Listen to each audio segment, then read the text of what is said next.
Glenn Warner, GorillaMaker.com. We're going to show you how to unload your printer from filament when you want to do a filament change or a color change. Or maybe the print job's going to be pretty big and you want to make sure you don't run out of filament. First thing you do is you come over to our main menu and you hit the preheat button. I've already pressed this for time's sake. I pressed the plus sign till I got it up to 220. Now it's pretty close to the right set point.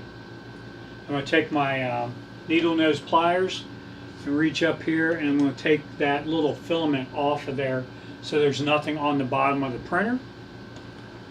I have to use a stool here. Our workbenches are quite tall.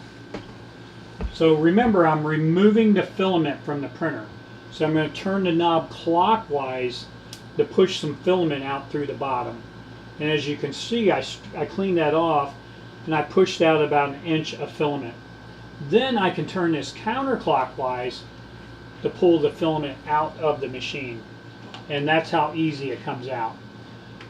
A note here is you always want to cut this off when you're done, because on the next time when you load the filament, you can see where that's kind of a tapered funny point there. That can cause you issues getting your printer loaded. So I just always snip that off when I'm done. That's all there is to it to take filament out of a GM3d505.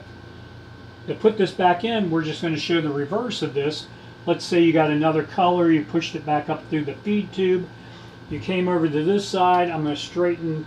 This has a natural curve to it, so I'm just going to straighten that out just a little bit. Push it back down through the porthole up here. Turn this clockwise.